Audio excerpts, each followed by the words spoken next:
The warmest of greetings to you, and welcome to Happily Ever Teaching. This is the podcast to help you enthrall your learners in a knowledge-rich curriculum using the best teaching method known to science, storytelling. To do this, we feature special guest educators who are passionately keen to empower your children. I am storyteller Chip Cahoon, and with me today is... Toria Bono. I'm a primary teacher on the South Coast, founder of Tiny Voice Talks, and recently published author of Tiny Voices Talk. And I'm Caitlin Bracken. I'm a Year 1 teacher in Buckinghamshire. I was a speaker on Toria's podcast a little while ago, and I'm one of the contributors to her book as well. And today we are exploring what art we can create with a beautiful Hindu myth on the nature of grief. You can listen to the story by downloading our sister podcast, Fables and Fairy Tales, or search our website, epictales.co.uk, for Grief Awareness, which should help you find the story of Yami and Yama. There you'll find a video of me telling the story that you can share with your children. And if you're an EPIC educator as of November 2022, you'll also get the story as a paperback, gorgeously and sensitively illustrated by Heather Zeta-Rose, which should be with you in time for National Grief Awareness Week.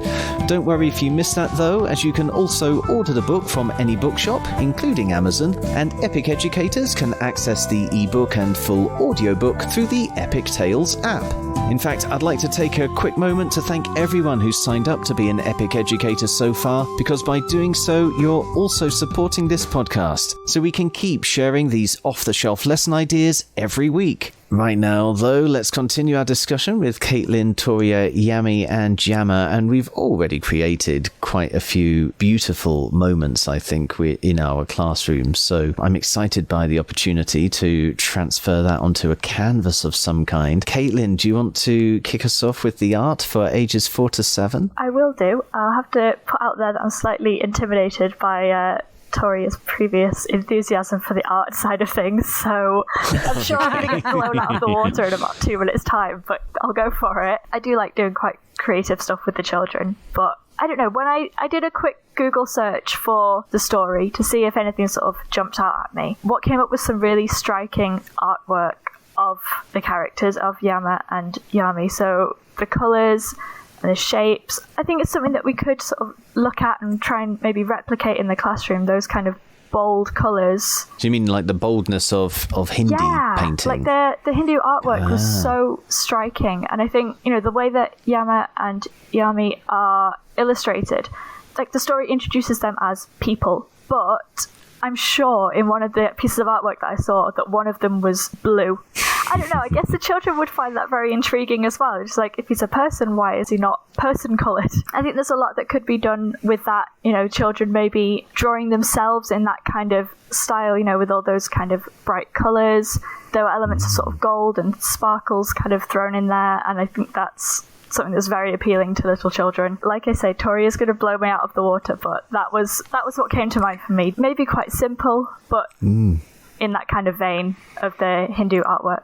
I don't know. I think you've set the bar quite high there for Toria, Caitlin, because, I mean, among other things, you've again hit upon some of the cultural references that you can pull in with this story. And, I mean, I don't know. You'd have to speak with some of your Hindi connections, but I imagine the reason why Yama was presented as blue was because he would be seen as an avatar of Krishna. I think Krishna is the one who presents as blue-skinned in a lot of Hindu stories, and certainly next year when we get round to the festival of Holi, we'll be looking at that as part of the Fables and Fairy Tales. We're going to be sharing the Krishna and Radha story, and that's all about the colour of his skin being blue and some of the difficulties that he faces having that in his tale. I also love the idea of just thinking of the fact that you can represent people in all sorts of ways, and you can, you know, you've got opportunities here to move into body art perhaps, but what colour would you like to be? Would you like to be the skin colour that you're born with, or would you like to be gold? Would you like to be purple? You know, there are so many ways that you could play around with this. And I think that kind of removes some of the stress that some children feel when they're told that they have to draw themselves.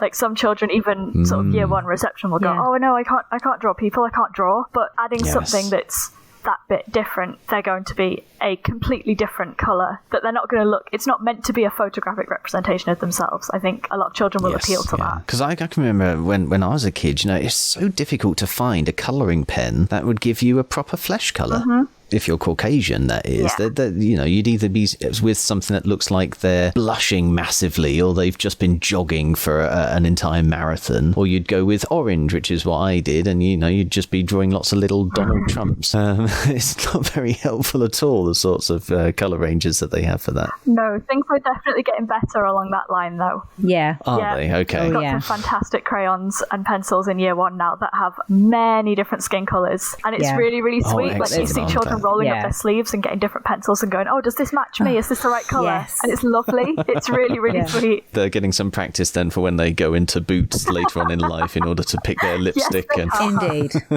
their foundation. Grand. Well, go on then, Toria. As we move up to ages 7 to 11, how can you top that? I don't think I can top it. I'm going sideways.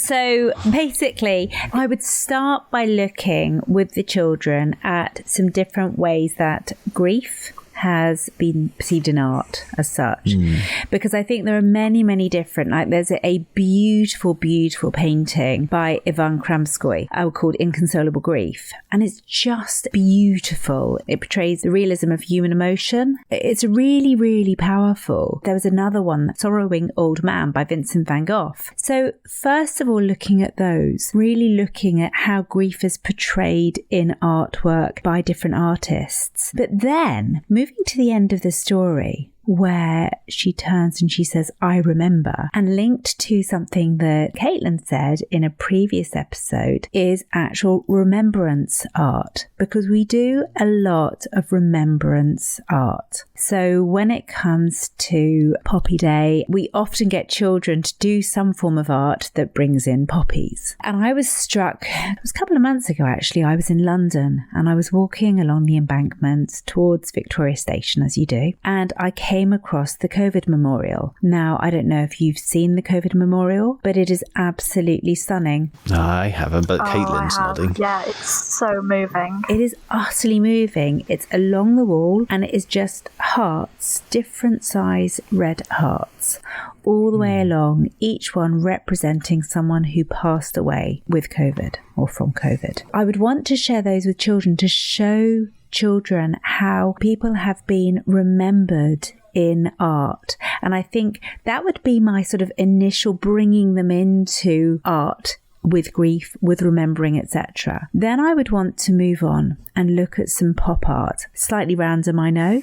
So let's look at grief, let's look at remembrance, and then let's move on to pop art, children. My thought about children actually capturing their thoughts, I thought, well, pop art's a great one, because if we go back to the PSHC lessons where, the children have created the booklets to do with how to support people with regards to grief and so on, what about just simple words captured in a poster but in the form of pop art? So it's really there, it's eye-catching. And I was thinking how amazing if those were around the school to support children in grief, but actually making it very eye-catching and so on. So that was my thinking, that actually it's sort of a two-way process. You would have the art appreciation, being really looking at different artists' perception of grief through art, but also different ways that we remember through art. And then the second bit with children actually doing their own pop art as such, but posters to support the grief process. And potentially,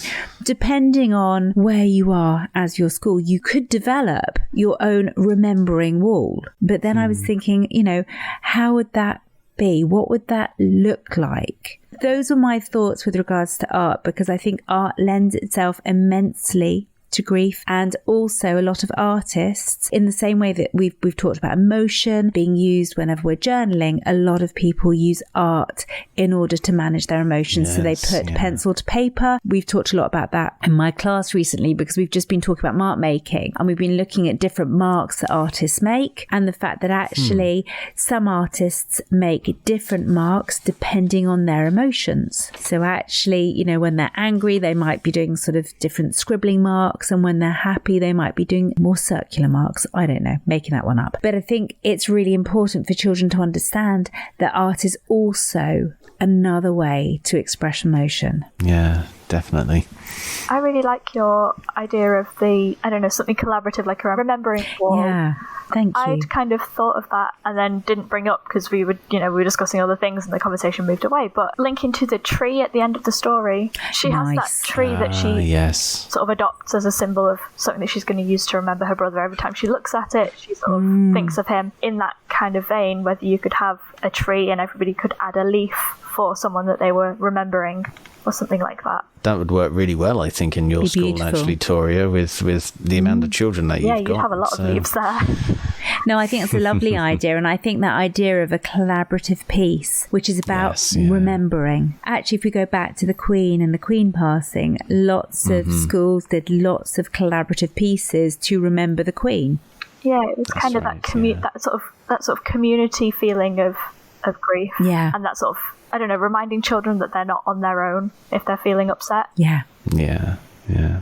But also, I think what's really key is that, in a sense, losing the Queen gave children permission, sounds bizarre this, but gave children permission to grieve within the community. Whereas often when children lose someone that is close to them, no one else is grieving. So it's that separateness. But actually, if you have a communal tree of remembrance and they pop their leaf on there, even though the entire community isn't grieving, their leaf is on there and they are part of the same emotional process that others are going through. Yeah, that's a really lovely thought. That sort of ongoing reminder that you're not alone, because like you say, when you lose someone that's close to you, the rest of the world carries on, and that's what makes it quite isolating. But having that leaf on that tree, knowing that it's there, it's just that sense of knowing, isn't it? Well, it's like that wall. It's like the COVID wall. Yeah.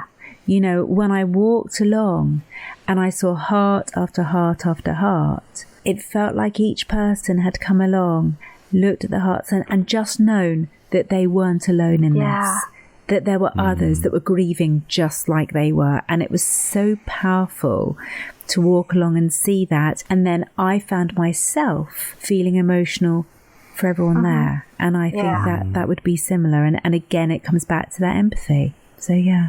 Yeah. What's just sort of on the sort of note of the hearts, I think what's really lovely about those is that people have come and put names on them. So people have, designated, this heart has whatever name on it, that person is remembered. So even as part of this massive, great community display of grief, that there's still those little the individuals are remembered. Yeah. That's all we have time for in this episode, folks. If you'd like to talk to us about anything you've heard in this podcast, or if there's a subject you are soon to teach that you'd like us to cover, you can find us on social media using @TeachHappily, or leave us a review using your favourite podcast app. Please also share this podcast with your colleagues and help us start a story-led revolution in classrooms around the world, so children everywhere can enjoy knowledge-rich learning in a way that's effective, memorable and enjoyable, all at the same time. Tomorrow, Yami and Yama will help us teach history and physical education. But right now, it only remains for us to say cheerio, and we hope to hear your story soon. So, cheerio! And we hope to hear your story soon.